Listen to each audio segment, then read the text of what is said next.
parents. I'm Allison Jandu, the owner and founder of Potty Training Consultant and mom of two. Have you been potty training, but your child just isn't telling you when they need to go? Are you constantly asking, do you need to go potty? But you feel like you're getting nowhere? Well, believe it or not, your child is actually already communicating with you. They just might not be using their words yet. Today, I'm going to teach you how to read your child's potty language so you can catch those bathroom needs before accidents happen and help your child to learn to recognize their own body signals. This is honestly one of the best things you can do to support your child's potty training journey, so please be sure you stick around until the end.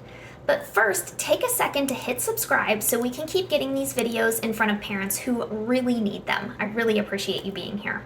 Okay, let's get into it. So what exactly do I mean by potty language? Most children give some sort of signal when they're feeling the urge to go pee or poop. The problem is that they might not recognize what their body is telling them at first. The use of modern day diapers, especially disposables, really diminishes the ability to feel and recognize these internal urges or the sensation of being wet. So this is something that can come with a pretty steep learning curve. How can you respond to a signal that you can't even feel? This is where we come in to help them along. See, you will be doing a lot of learning during those first couple of days without diapers also. Your child isn't the only one learning something new here. As you move away from diapers and into potty training, you'll be acting as kind of like a detective, gathering clues about your child's unique signals, and this is the best way to help them be successful with their eventual potty independence.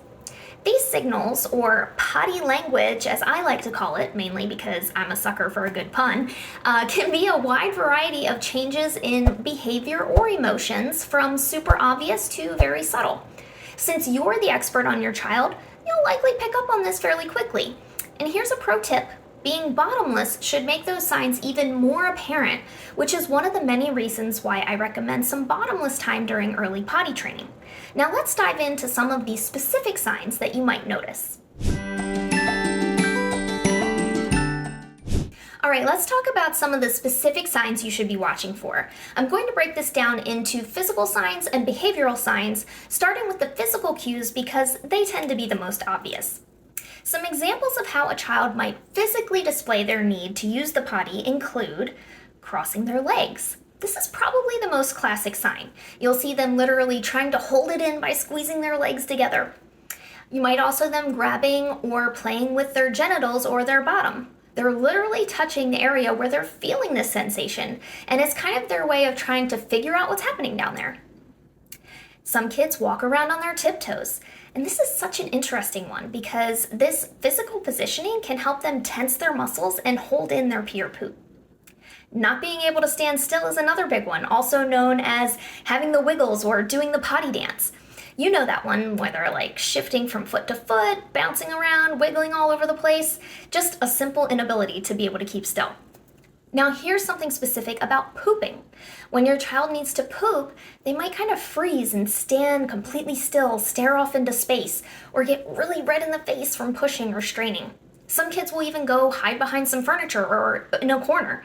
If you see your child suddenly zone out or sneak away, there's a good chance that they might need to poop. Now let's talk about the behavioral and emotional changes that you might notice. These can be even more subtle than the physical signs, so pay extra close attention or you might miss them. Number one, their energy level might seem to spike. Suddenly they're bouncing off the walls for no apparent reason. That surge of energy can actually be their body's response to needing to go pee. Number two, they could get clingy or irritable. If you've ever noticed your child getting whiny or extra needy out of nowhere, that could be a result of discomfort from the feeling of needing to go potty, but they don't know how to interpret what that means yet.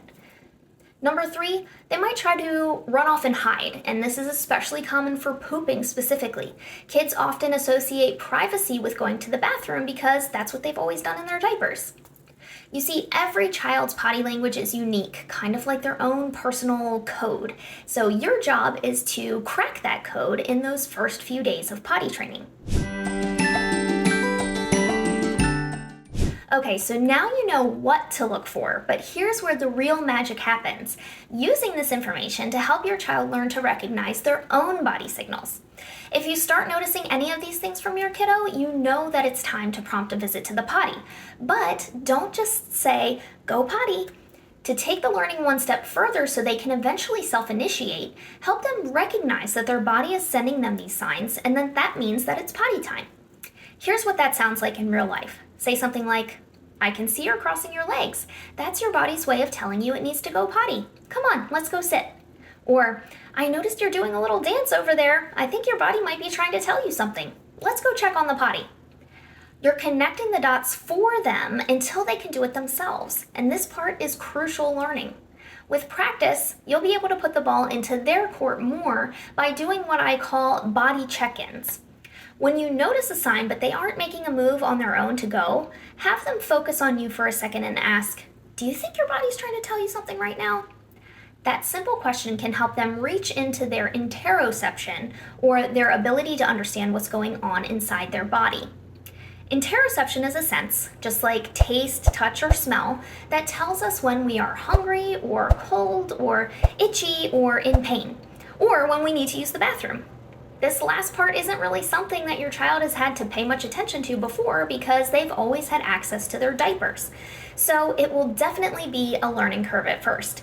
Just do your best to bring your patience and they should pick up on it fairly quickly. I've seen it happen thousands of times.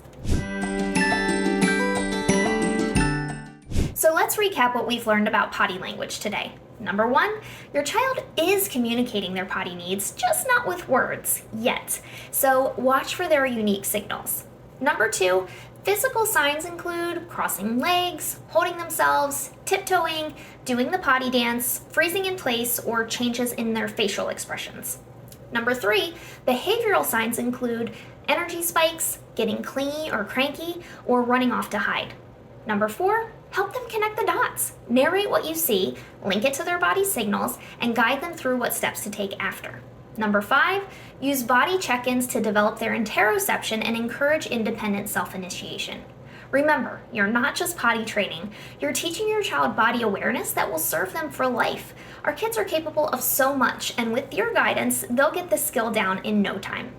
If you found this video helpful, I'd love to hear about your child's unique potty language in the comments. What signals have you noticed? Sharing helps other parents out too. And don't forget to hit subscribe while you're down there. And if you're struggling to identify what your child's cues are, or if you feel like you need more personalized support, please reach out for a consultation. Our team has heard it all, and we are here and happy to help. Thank you for watching, and happy pottying.